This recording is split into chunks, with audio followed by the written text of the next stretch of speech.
Today we are going to discuss about compound interest in ratio method. Compound ఇంట్రెస్ట్కి already నేను ఒక ట్రిక్ని use చేసి ఇంతకుముందు ఒక వీడియో చేశాను, బట్ దీన్ని ఇంకొక డిఫరెంట్ వేలో చెప్తున్నాను. రేషియో మెథడ్లో చూడండి, చాలా ఈజీగా నేర్చుకోవచ్చు. అదైనా ఈజీనే, బట్ ఇది కూడా ఈజీనే. ఒకసారి ట్రై చేయండి. చూడండి, if P equal to 3000, R equal to 20%, time equals to 2 years, then find compound interest and amount అన్నమాట. చూడండి, ఫస్ట్ ఆఫ్ ఆల్ మనకి ఇది రేషియో మెథడ్ అంటున్నాం కాబట్టి రేషియోలో ఉండేది ఏంటి, ఇక్కడ రేట్ ఆఫ్ ఇంట్రెస్ట్. దాన్ని చూడాలి ఫస్ట్.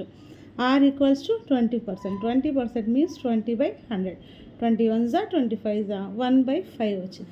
దీన్ని మనం ఫ్రాక్షన్లోకి తెచ్చుకోవాలన్నమాట. ఇప్పుడు మనకి దీని నుండి ప్రిన్సిపల్ అమౌంట్ రెండు సపరేట్గా ఫైండ్ అవుట్ చేయొచ్చు. చూడండి, దీంట్లో డినామినేటర్ ప్రిన్సిపల్ అవుతుంది, అమౌంట్ అనేది some of numerator and denominator అనమాట.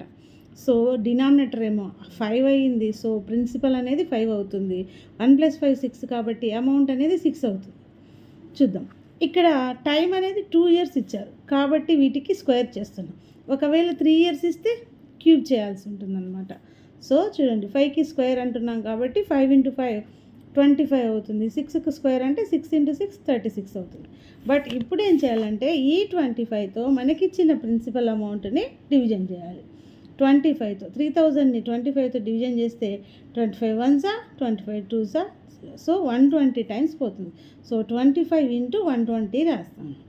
ఈ వచ్చే 120తో మనము ఇక్కడ ఇంటూ చేయాలి ప్రిన్సిపల్ అమౌంట్ కావాలి అంటే. 6కి స్క్వేర్ అంటే ఆల్రెడీ 36 కనుక్కున్నాం. ఇంటూ 120 చేస్తే వచ్చే అమౌంటే మనకి ఏ అవుతుంది అనమాట. 36 × 120 4320 రూపీస్ మనకి ఏ వచ్చేసింది. మనకి సిఐ కాంపౌండ్ ఇంట్రెస్ట్ కావాలి, A - P అనమాట. A - P అంటే ఈ అమౌంట్లో నుండి అమౌంట్ని తీసేయాలి. 4320 - 3000 చేస్తే 1320 రూపీస్. అలాగే ఇంకో ప్రాబ్లం చూద్దాం. ఇప్పుడు టైం 3 years తీసుకొని ఒక ప్రాబ్లం చూద్దాం. చూడండి, P equal to 12,000, R equal to 10%, time equal to 3 years, then find compound interest and amount. R equal to 10% అంటున్నారు కాబట్టి 10/100 అవుతుంది, 1/10 అవుతుంది. సో ఇది ప్రిన్సిపల్, ఈ టోటల్ వచ్చి A అనమాట. So P equals to 10, A equal to 11. 10 + 1 కదా 11. టైం అనేది 3 years కాబట్టి క్యూబ్ చేయాలి. 10 క్యూబ్ 1000 అవుతుంది. 11 క్యూబ్ 1331.